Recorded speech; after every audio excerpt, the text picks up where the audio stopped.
Well, this is a good one. This brings us up to all three front of camera gentlemen of the league. I'm not including Jeremy Dyson, but this means now we've already done Mark Gatiss.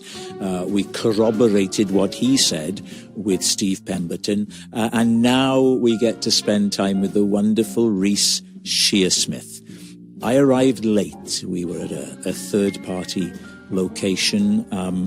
I had a bit of a hoo-ha with a washing machine repair and some cat business that meant I got to the studio after Reece, and I felt terrible. And then I had to go to the loo, keep him waiting even longer. You wouldn't have known it from his sunny disposition. We talk about a lot of stuff, not so much about the League of Gentlemen, a little bit about Inside Number 9, but I'd covered a lot of that with Steve Pemberton, who coincidentally I spoke to the day before. At the time of recording, he was appearing in the West End in The Unfriend, Stephen Moffat's play, which will have finished by the time you're listening to this. So good luck with that, DeLorean. See if you can go back and see it. We cover so many things. I loved our conversation. I hope you do too. Here we are, Brydon and Reece Shearsmith.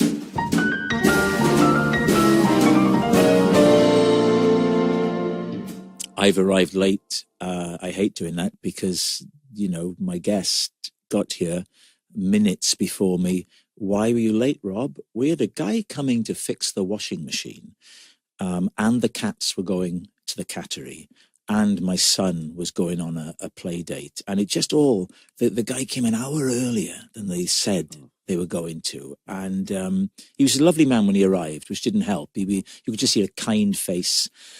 And so it was hard then. It was not his fault. No. This is the company. They said 10:45, and he's turning up at 9:45. Knocking on the door and wanted to begin. Yeah. No. Because with the washing machine, when you put the cartridges in, you've got these cartridges that keep all the detergent in them. Right. Keep saying that the detergent isn't there when it is. Right. And they've come twice before to fix it, and each time it's worked okay while they're there. Has it started to take over the house like Megan? Yeah, this is AI, isn't it? AI. Yeah. Gone wrong. AI gone wrong. Then I hear a voice, I don't think you want to leave the house now, Robert. And I You know need because a it's wash. calling me Robert rather than Rob. Yes, I know of course. this is, You know immediately it's gone. How? this isn't good. I'm talking to Reece Shearsmith about, because he's my guest. So look, I've apologized privately. I want to apologize publicly for being late. Very kind. He was very craven, weren't you? And on a day after you have just done 2 theatrical performances the day before. That's right. We were talking about the exhaustion of theatre, weren't we? And I'm always wary of saying how tiring theatre is. And on this, I do a lot say, oh, it's so tiring, so stressful. And sometimes people say, get over yourself. But it's hard, isn't it? The 2-show day? Yeah, it is. I mean, I've been doing it.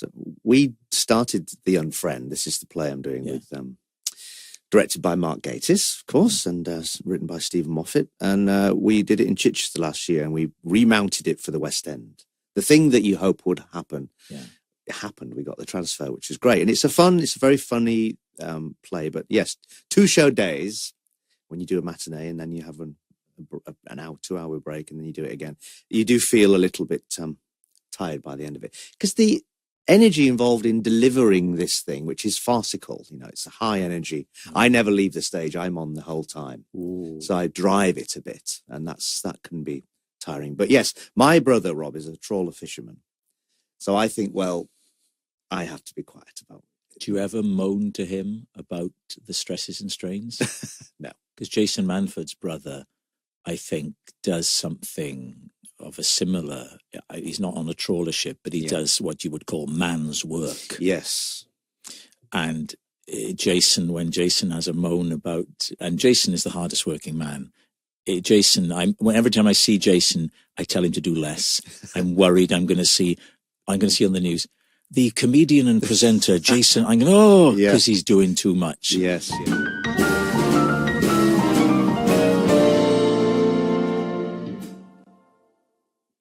Do you take your costume off in between matinee and evening? Yes, I do. I completely reset. For a different headspace. Yeah.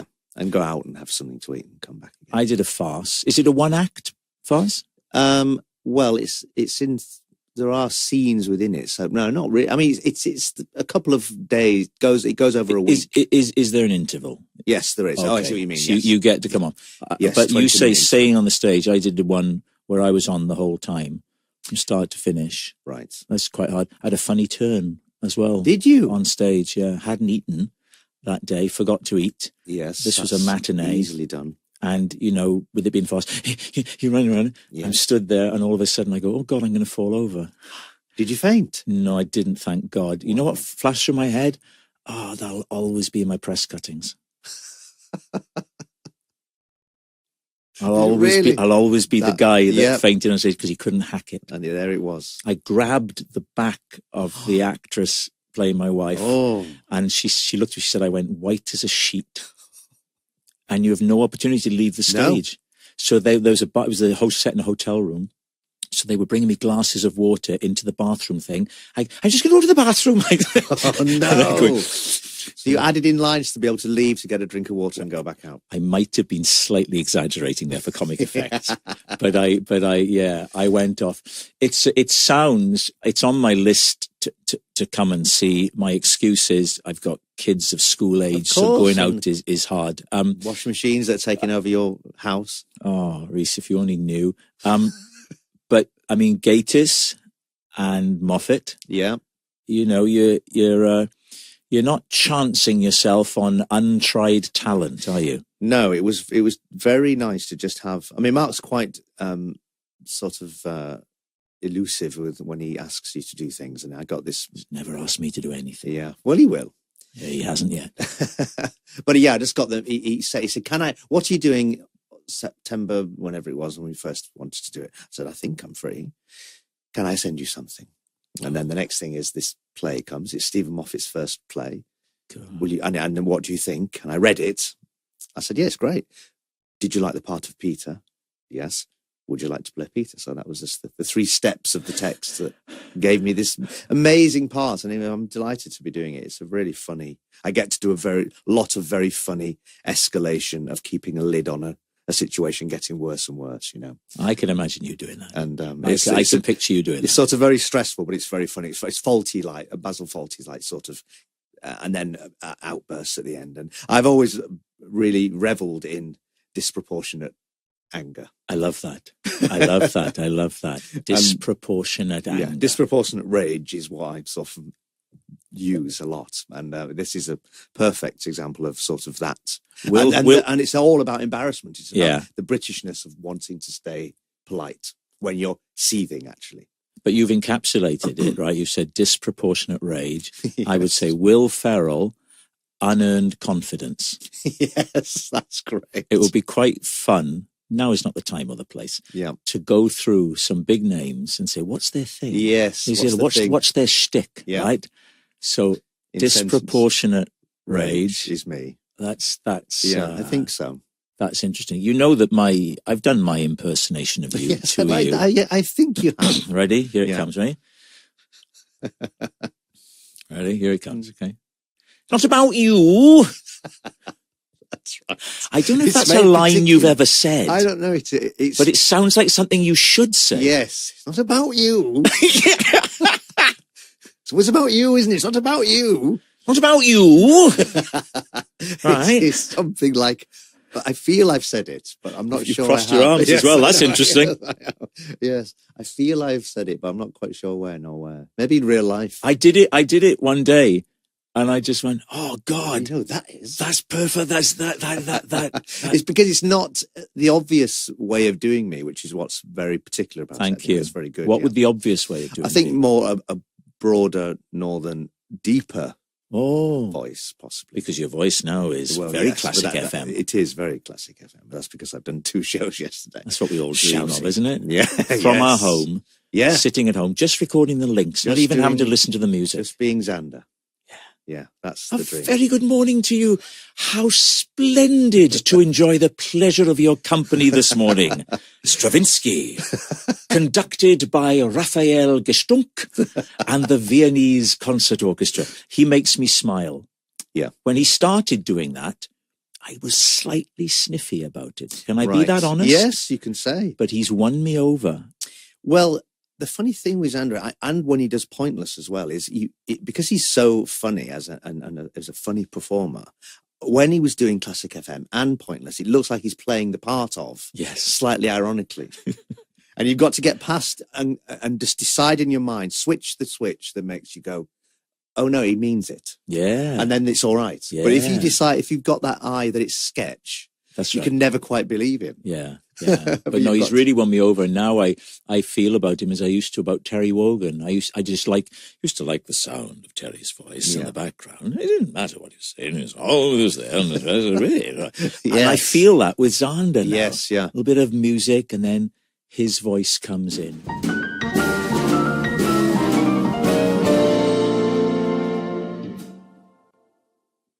So, well, tell us a bit about the play. It's based on a true story that Stephen heard of his friends, his neighbours, Peter and Debbie, who went on holiday on a cruise, and they befriended this American lady on the deck. And the 2 weeks went by, and they became quite good friends when they came to the end of their time together. And the lady said, "We must swap emails. Let's stay in contact." And of course, in that British way, they thought, well, fine, but we'll never see her again, but let's do it. And then within a few weeks, she's emailing saying, "Can I come and stay with you, please? I'm coming to London." So they were like, "Oh, okay." And then the wife, Debbie, thought, "Well, who is she even? We'd never met her. We don't know who she is." She Googled her, rang the husband and said, "You've got to come home. I've found something out about Elsa." And he's like, "What? Tell me now. I can't tell you. Can't tell you over the phone. Got to come home." Good Lord. Came home. "What is it? What's the worst thing you could find out about someone who's coming to stay in your house for a week?" "Oh, I don't know. What? Just guess." "I don't know." "Guess." "Oh, I don't know. Murderer." "Yes." And she was out, and she'd killed quite horrifically her mother, her brother, a couple of her 3 old ladies, all for greed, but had got off on a technicality for like a diminished responsibility and was out. So in real life, they email us, "You can't come. We've got children in the house." "No, it's the end of our association with you." And she never came. They never heard from her again. Stephen thought, what if they're too polite to stop her coming? And that is what this play is about. That's great, isn't it? So That's great. The Britishness of wanting to remain polite in the most terrible circumstances. And it's Amanda Abington. Yeah, and Francis Barber. Right. And me as the sort of lead people in it, yeah. And it's just a really funny play. Unashamedly funny and sort of farcical and sillier. But really, really funny. Stephen's written a very funny play. And in that way that he does very well, there's a lot of plot, but a lot of it's set up gag. It's very well done. Oh, brilliant. Yeah. Well, I'm going to come and see it then. You must. Yes, I'd love you to. But not on a Saturday night. Maybe a Thursday. Thursday, yes. Dinner afterwards? If you wish, yes. Yeah. I mean, with you. Yeah, okay, yeah. I wasn't asking for permission to eat after the show. Right, yeah, I was wondering whether you would... yes, that would be really nice. Let's do it. Sometimes you arrange to do that, don't you? And then you go to see the play and now it's 10 o'clock at night. Yeah. And you're thinking, oh, geez, I really don't want to go to dinner now. Of course. The exhaustion of the whole ritual of coming round. I had friends who came out for dinner afterwards, came to the dressing room, didn't mention the play, went to the meal, didn't mention the play. No. Yeah. That was hard. I've had that. Have you had that? I've had it where they don't talk. All right, mate. Yeah. Did you see it? Yeah. Some comment, please. Yes. I mean, why are you here otherwise? Yes. I only got you around because I want you to say how good I am in it. Yes. And I'm the best one in it. Yes. And then they don't mention it. Not unreasonable. No. So how long are you doing this? The play for is until mid-April. It's the 3 months run, yeah. And where is it on? It's on at the Criterion, Piccadilly Circus. Right. It's a nice little theatre. Right in the middle of it then, Right in the heart of it, yeah. You mentioned matinees. I came to love matinees, particularly the Saturday matinee. Right. Which I think is an atmosphere all its own. Slightly... what do you think of this? The audience are time rich. Yes. They've come in. Absolutely. They've probably had a little drink over lunch, and they know that when it finishes, they've got hours. Yeah, they have a Saturday still. Yeah. It's not been imperiled by using up that night. Saturday night, however, is often in theatre much a harder task than you would think. You think Saturday night, great, but what's the opposite is true, and people have got their arms folded, slightly clenched. That's right. This is the thing we're doing on our Saturday nights. That's exactly right. We've given you this. It better be good. That's right. And it's often, there's a tense atmosphere it's like, prove it then. Go on then. You've got to win us over because this is our Saturday night. And that's hard because I think possibly Thursday night's the best night in theatre. I agree. It's the same, isn't it? The world over. I agree. It should be, I'd love a book about audiences. Yeah. Because the madness of theatre, of course, is that you get the chance night upon night to stack every single beat and moment and laugh against one another in this most infuriating way, where you think, how can it be that delicate that I can do? I know. I did nothing. I had nothing change. I'm sure nothing. Yeah. And collectively, an audience decide, it seems, that we're not going to find this funny. I know. It's so strange, and yet, and you think, can I do anything about that? Am I able to? But it's fascinating doing a play and learning where works. Even sitting on a sofa in this play, I know if I put my head to the side at this certain point, the laugh will be bigger than it would be if I didn't do that. And what is that about? Am I slightly pulling focus less so Amanda gets the laugh more? It's just really, it's a science. It's so fascinating and it's endless. And this is why theatre isn't the same thing every night. And the difference between, so you'll have your rehearsal period, your preview period, then in come the critics and make their decision. But it's growing and evolving and finessing all the way so that by the end, I do like to bring everything back to me. Yes. And here's a lovely opportunity. When I did that farce I was telling you about, what was it called? It was called The Painkiller. Right. Who was I playing opposite? Hitman. Oh, Sir Kenneth Branagh. You were a hitman. Yeah, he was the hitman. I was the depressed photographer. Right. And we're there. There's a court case and we're in hotel rooms. We get entangled. There was a crosstalk scene, right? Yeah. Very much like that old Two Ronnie sketch when they're at the payphones. Absolutely. And the conversations coincide. And I said very confidently to Ken and to Sean Foley, who directed it. The dresser with him. Yeah. Oh. Not about you, sir. Not about you, sir. Oh, it is about you, sir. It's all about you. Come in easily, a cloak. Oh, we'll talk about that. Right. Yeah. And we had this crosstalk where we're downstage center with an imaginary wall between us talking to different people. But of course, the conversations sync. Yeah. And I said, we can't go too fast with this because the audience won't keep up. I was wrong. And in the last week of the run, without any planning, for some reason, we went, the Welsh phrase is like shit off a shovel. And we went quick. And at the end, they burst into applause. Wow. And I was delighted and furious. Yes. Because you were proven wrong. And your theory about it was wrong. Yeah. Amazing. Was it because you think, did it become a dazzling thing that they didn't have chance to enjoy during and it was all at the end? They loved the dexterity of it. They were impressed by it. But as a performer, and you'll know when you've done the League live shows, an audience takes time to figure out what you're doing. Yeah. And that thing where you can count the beats from the punchline to the laugh. Yeah. And you think, and sometimes you're tempted to speed up towards the punchline because you think, well, they must know where I'm going. Yes, of course, yeah. But and they don't. So I'm just saying that in terms of there was a discovery we made right at the end of the run. Yeah. It's fascinating. It would have been so good. On this podcast, some names come up of greats within the industry. People often have stories about Anthony Hopkins. He's come up a lot. I try and shoehorn Bruce Springsteen in as much as I can. But with you, someone that I spoke to Ross Noble a lot about was Mel Brooks. Right, yes. And one of the times that we've spent time in each other's company was when I came to Cardiff. Do you remember? Yes. And came back to say hi after I'd seen you being brilliant. Doing Leo Bloom. In The Producers. Yeah. Did you have contact with Mel Brooks over that? Was there any involvement? He came, I think I saw him he came to Drury Lane when we were there, and he sat in the same seat that he always sits in. Oh. I think it's the comment around that time when he came was that the theatre was too hot. People can't laugh when they're warm. I agree with that. And it's true, yeah. You can't, hot is not funny. You need David it cold. Letterman famously had his studio very, very cold. Yeah. For that reason. Oh, yeah. I mean, yeah. If you're just sat wanting to take your jumper off, it's the last thing you're thinking of. Well, let's explore this.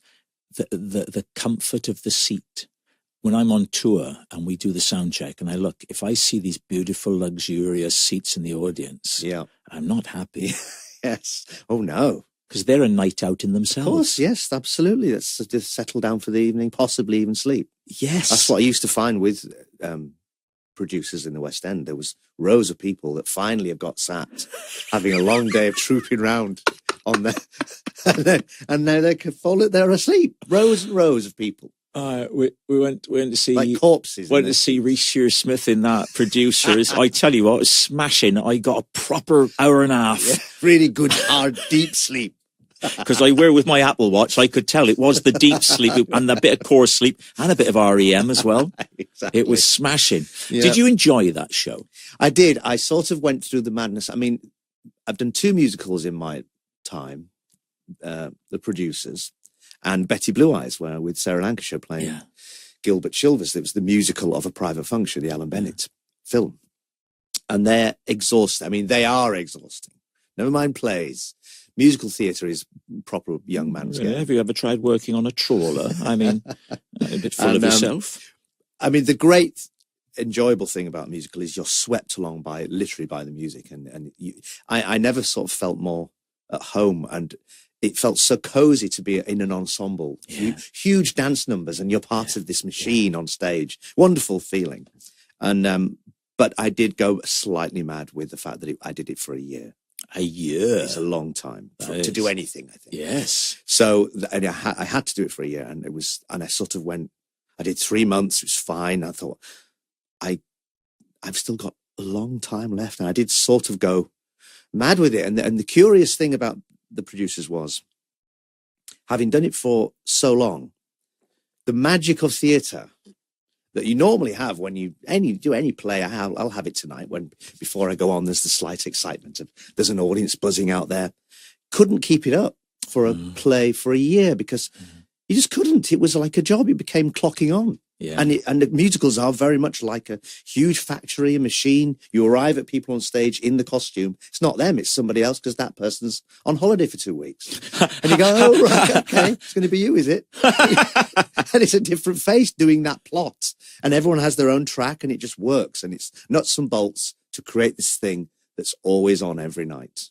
And it just became a thing where there was 3,000 people at Drury Lane, and I would be chatting away to someone in the wings. I'll tell you in a minute. And I'd go on and just do this thing, go off, and it didn't have any.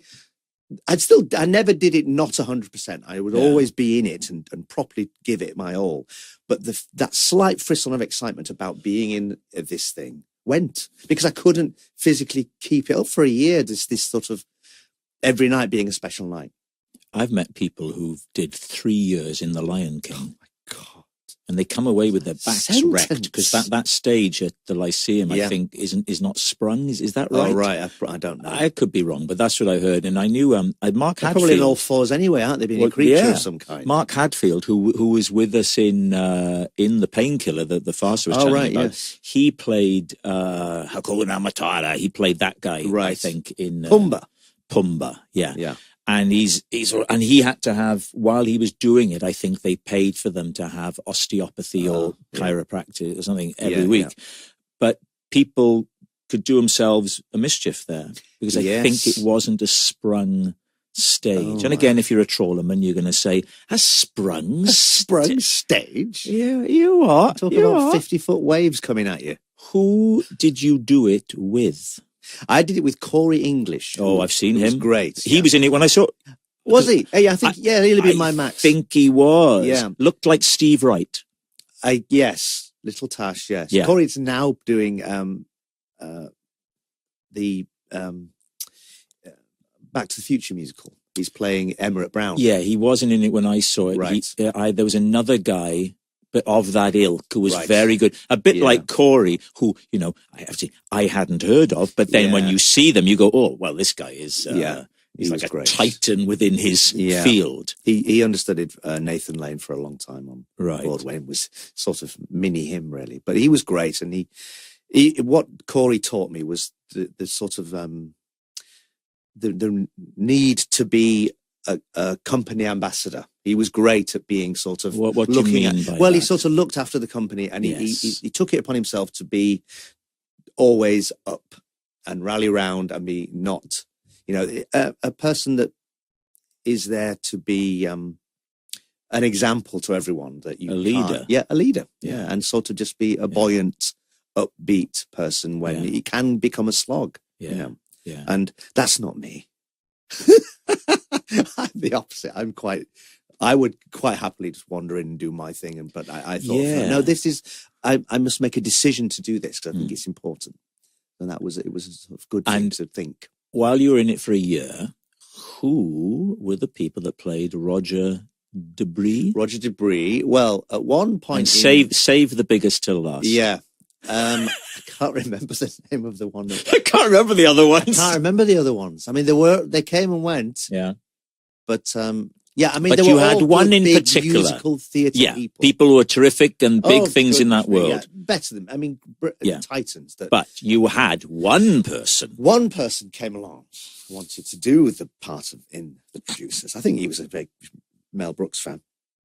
Peter Kay. Peter Kay came and did Roger Debris. You've heard of him? Yes, I've heard of this guy. He was good, and he sort of he got the houses in. To what extent? That was sort of extraordinary to do. To what extent did he respect the sacred nature of the script? Because I'm told that in those shows, you have to do it. Lee Evans tells a story about somebody coming up to him after and going, "Oh, hi, Lee, you should have been in section 6 when you did that, and you put your foot into section 4. 10 months in, the assistant director comes in, "You were in 6 last night, can you be on 8? Sorry, what? Can I put my arm there? Not really." I'd find that quite hard to deal with. Yeah. You had to sort of assimilate the thought that you would eventually do a version that was yours, and yet you are doing the Bible, as they call it, this book of moves. And of course, you can see it from both sides. You can see from them, they've got a show that works. They want actors to come in and do that show. Yes. But especially you, who have so much autonomy in your all your other projects. Yeah. I always think that's the difficult thing. Not so hard for just your bog standard actor. But you are crafting inside Number 9. You're making every decision. Of course, yeah. And you I think one feels that they are asked to do something because of what they might bring to it. But it's like, I don't want you to bring anything to it other than just do these moves. But it is you doing it. So there was a sort of a malleable, happy medium in the end where I felt like I was doing my version of Leo. And, and Susan Stroman came to see it, was the big choreographer of it. And she said, I danced that face, the best Leo she'd seen. Oh. And I thought that's a really nice thing to say, because I'm not a dancer. I can't do it particularly, but I was an actor playing the part. And I was able to sort of think in my mind, I was doing my Gene Wilder, so it felt like I did have fun with it. So with that in mind, when I saw the production, starting to sound like Terry, I came down. We must talk about Ronnie as well, because I, of course, did we shall Birkenhair with him, and that's such a lovely time. We'll come on to Ron, but rest a while as we talk about Peter for a moment. Yes, okay. I came to see it at the Millennium Centre. That's right. Yeah, we did it for Cardiff, 2 weeks. and I would be seeing my friend Reece and my friend Peter in this production. I don't remember in the script a moment where Roger Debris sits on the apron, the lip of the stage, and encourages the audience to join him in a version of the Human League's #1 hit single, Don't You Want Me, Baby? Did that happen on the night you saw it? Yes, that did happen. Well, that's funny, because that happened every night. I bet Peter made it appear as though it had just come to him. Well, one thing that would happen. I mean, Peter was sort of, completely encased in the fact that he's Peter and can do anything. And audiences, of course, he is a law unto himself. And he was sort of able, in a miraculous way, really, to tread the line of being in it, stepping outside of it, commenting on the actors within it during it. He'd stop me at some points when I was in mid-flow Leo Bloom and say, "You might know Reece from you did a Miss Marple, didn't you?" Get lost. Get lost. And did you like that because it was a change, or did you not like that? Oh, well, I was sort of, I didn't know how to navigate it. You might know Reece from Miss Marple. He did a Marple, didn't you? And I'm just standing. I mean, it's sort of emasculating because what do you respond? There's nobody like Peter. No. There's nobody. He's such a one-off. Absolutely, yeah. And he's got this touch that just is sort of, when I think about what I do, it's so niche really and particular and the easy way out really, because it's cynical, I think, and not always, but there's a lot of darkness to it. And I think heart in comedy is one of the hardest. It's so pure and difficult to do. You sound like Coogan now. Stop being ironic. I want to stuff with heart, soul. You did it in Marion and Jeff. Yeah, I know. That's what I want to do now, really. I want to stuff people feel. Is that what he says? Yeah. Yeah, I think it maybe comes to us all. People have not done it. You admire it. I do. I mean, yes, I was thinking now before coming here to talk to you today about how much dark stuff you have done as well. You know, I thought you might be talking to me about having done this skein of darkness, but like Marion Jeff was one of the most sort of heartbreaking, dark things I've ever seen. Yeah, and Human Remains. Yeah, and Human Remains, of course. Yeah, I mean, I've not peerless. Kind of. Yeah, I know. And is it something they just were springboarded and you did that? Or was it like, this is my thing and here I am with it? Yeah, I thought it was my thing. I love all that. But it's just not, it's sort of not gone. It's just not gone that way. Yeah. You know, because I also love the other stuff as well, just as much. Yeah, Julia and I wrote more stuff, wrote more Human Remains. We've just never made it. You know, we've written together.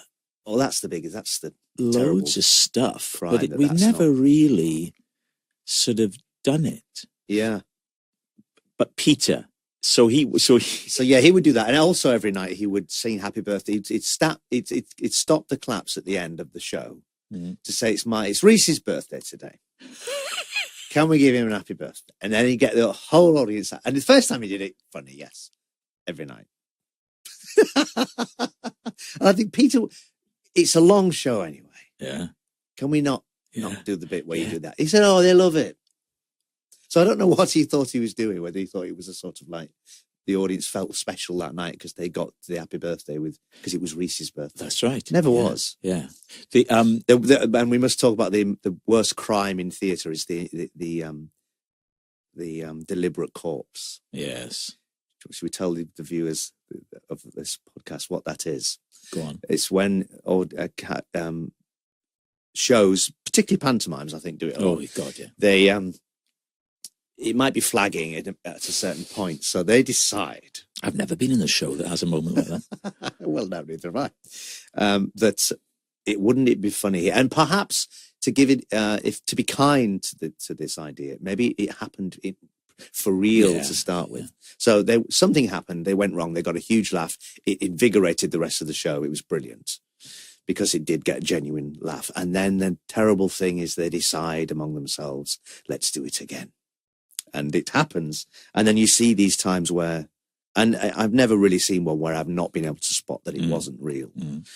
But I only think of it because the other night in the show, the handle of a door came off in my hand, and it was one of the biggest laughs I've ever had. And it was, I had a terrible decision to make because it was huge laughter. I put it back in, and I thought, I'm not sure I can get that person out now. The door is broken. And it was gales of laughter, and I was stood with my back to the audience. And then I swung round, and I had it in my hand, and again, gales of laughter. But there's a very funny bit coming up in the show, and I thought, I've got to stop this because this is funnier than anything. Yeah. And it will derail the supposed story of this show. So against all my better instincts, I had to stop. I couldn't not ride the laughter, which I obviously wanted to for 5 or 10 minutes. What would Peter have done?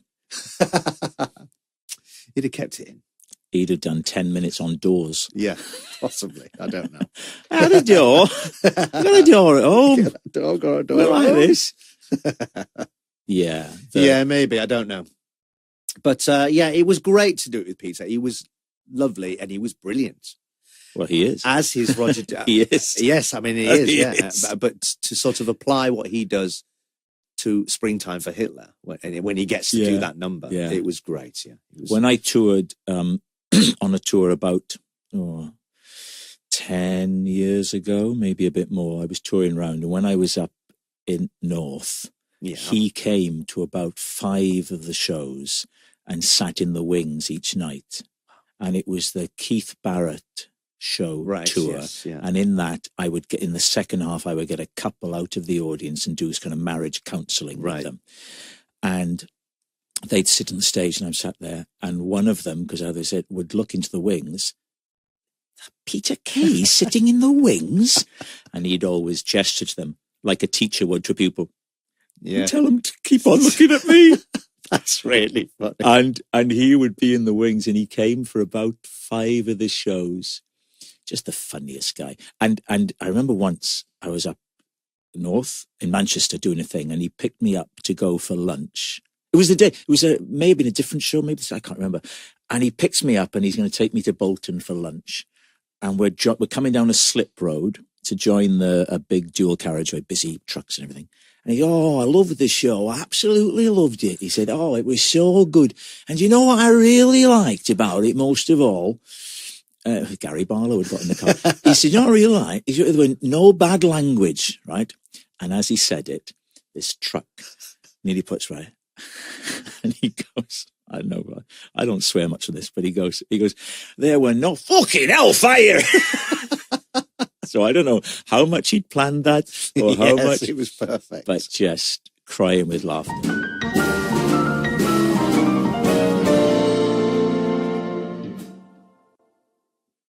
You mentioned Ronnie Corbett. Yes. What's your link to Ron? Well, it was via John Landis, who cast me in Birkenhair. And John now is one of my great friends. I've stayed very, very close friends with Tell people there will be... I attract a very young crowd. Of course you do. So for a lot of my homies, you're going to have to explain who John Landis is. Landis was the director of An American Werewolf in London, and you may know him from the Thriller video, the director Michael Jackson, of course, and he did Coming to America and the Blues Brothers. Huge spate of very, very successful Hollywood comedies. Trading Places. There's another one. Just throw that one in. Yeah. And he did quite recently, I think 2012 or no, 2011 maybe. I did Birkenhair with him. Yeah. And Andy Serkis and Simon Pegg. And John cast me in this part alongside Ronnie Corbett, who was the head of the militia. And I got to spend 3 months filming with Ron. And 3 months with Ron? Yeah. Just on and off over the time of the duration of the filming. And went out with him and Anne for lunch, went round to the house. And it was so lovely. And I couldn't believe, and you know this, but when you're with him, it was like people couldn't believe they were seeing him. He was like a man that was like they'd fallen into the telly. Yes. Their faces would light up, wouldn't they? How could he exist in the world? There he was, And it was always such a joy just to be near him when that would happen, and it would always happen. And wonderful stories. Yes, yeah. I mean, he was, he would just sit and talk about. He came to early league shows as well. I know. He took such an interest. Up in Edinburgh. Yeah, in Edinburgh. He came to our first, when we won the Perrier. Edinburgh 97. Steve's covered all this, by the way. As you said, yeah. Well, there he was in the audience, and it was just Steve's covered this. Steve's. I interviewed Steve yesterday. Oh right, Steve Pemberton. He's covered this. Was he funny? Oh, he was very good about the Edinburgh years. Right, okay. Well, so there's very little you could tell me. I won't do any of that about Edinburgh. What was great was he said you were difficult to live with, but other than that. We did live with each other. I know. And you made a board game, didn't you, based on Cluedo? Did he tell you about that? Yes. And I said to him, that just says to me, what an incredible powerhouse of creativity the 4 of you are, that in your bloody downtime, you were inventing board games. We did a board game, and it was sort of to mirror the fact that I think that the rooms of the Clue Dog board game were the venues. Yes. He told you this. Yeah, and I think it was it was some sort of Who was going to win the Perrier? Who was going to win the Perrier? Yes. Yeah. Well, anyway, I don't know whether we did win it, but I don't know whether we won the game. But yeah, it was a fun time. Probably the best time, actually. Edinburgh 96, when we first went, and then 97 was the time when it felt most exciting. Because it was like, this is not just our friends anymore laughing at us. You said Griff Rhys Jones came in, yes. Can we get in contact with you? Yes. Yes, impossible to. How do we get in contact with you? I would. Or saw that in all that sort of. All that sort of. Of course, my dad. Of course, he died. Oh, what was that? Or of course, the big C. Oh, what's that? The cancer. Now he drowned. That's a Fraser Steele joke, I think. I think Fraser wrote that. Hang on now, we've gone. So Ron, so you would go out with Ronnie Corbett, and you go out with Anne, his wife Anne, who I'm still in touch with. Oh, Anne. Lovely, great. And does she still order food by saying at the end of anything that she orders, and a penguin biscuit? That's what she'd always do. Any meal. I think I do. You remember that? I think I do. She'd order this and this, and then I'll have the linguine, and then we'll have some pasta side salad and a penguin biscuit. Oh, that's great. But they would tell stories. So we'd have dinner or whatever, and there was the stories about the early days, and it seemed to me like the variety days that they worked every hour of the days. Well, I'd finish, you see, I'd do a show with Danny LaRue at Winston's, and then I'd get the overnight train down to Yarmouth, and I would do the 4:30 a.m. so whatever, and it was like he was just working all the time. Yeah, and I think of it, and I think of him, and that the honing of the craft of it. When you're in, I'm just saying now because I'm doing this play, but it's night upon night, this opportunity to explore again this what works and what doesn't work. And these were just masters of. Incredible. Well, you say the same about so many people. You say the same. You do any little research on Dean Martin and Jerry Lewis, and you see the number of shows they did. So you can find there's footage of them, right?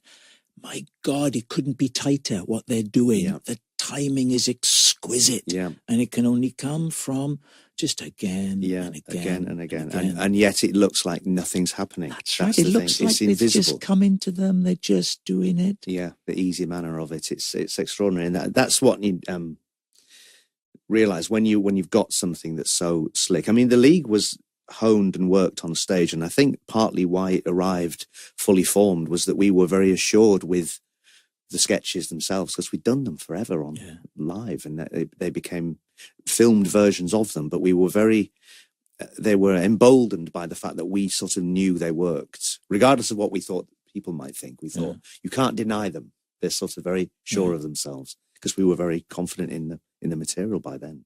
I brought up with Steve, and I don't want to create an atmosphere, but almost every time I run into you, I tell you how much I like Inside Number 9. Yes. And we talk about the great array of wonderful actors that have appeared in it. Yeah. And I will say to you, I'd love to do that. And how many series now have you done? It's 8. 8 series. There's a lot of episodes. Yes, a lot of parts. And yet, only minutes ago you were praising my early, edgier work. And yet, the phone, as far as I'm aware, unless my agent feels it would be a bad move, you haven't troubled me with, I haven't had the Mark Gatiss moment of, here's a thing, what do you think of this part? Would you like to do it? Yes. It's a simple question. Why? You're crossing your arms. That's interesting. Look, what you must realise. Shall I tell you Steve's excuse? Yes. Things, Rob. I can't do Steve. I can't do Steve. All the parts you'd be good for are kind of our parts, really. Yeah. And that is probably the lie I would go with as well. You're going to go with that one, yeah? Okay. Yeah. He said, which episode would you like to be in? I think he was going to trip me up there. I think he was saying, have you really watched the show? Because there are people, that say, I'll do anything, I'll make the sandwiches. And then we have approached them, they've gone, not for me. I thought there'd be more. Is that right? Yes, it is. It is a dangerous thing to say, isn't it? It is a dangerous thing to say. Yeah, we'll call your bluff then. Really? Yeah. You really? I mean, because we won't give you... Because Steve, it's true what Steve says. There are often 2 male parts, and we'll do them. Yeah. Increasingly, though, to our credit, I think that the stories have become more important, and we do try to cast, and we do take a back seat and have done, Yeah. and then we would have you. I think the problem with you is, Rob, you would just it's the star power. I'm not sure now that you can come on and be assimilated into a world, and people are not going to go, well, that's Rob Brydon. Should I buy this, viewers? Should I? Because there's a part of me is quite flattered by Yes, that. I think you should be. I think you're sort of beyond. In a way, you're saying I'm too big. That's what I'm saying. Yeah. Mm-hmm. And I think our little things and the breaking of the fourth wall, Yes. because you could be you in it. Yes. Yes, in a way, I'm too good. I think that's what we've realised. What so bollocks, many what utter bollocks. And I said the one that came to mind was the Bill. And I said I could have done Watkins's part or Glenister's, whose birthday it is today. Is it really? Yes, it is. Oh, Yeah, 60 today. Wow. Yes, and that actually, the one of the parts in the Bill, I'm not going to say which one, was hard to cast. And people wouldn't do it. We had a few no's. From people that you'd be surprised about. Not making me feel any better. I won't say the names here, but I will really, tell you're you surprised later. they would say no. Yes, that's quite funny, isn't it? When I'm sorry. Yeah, really. You'd think we got a no from. Yeah. Really? That's what happened. I wouldn't have thought that door is being battered down every day.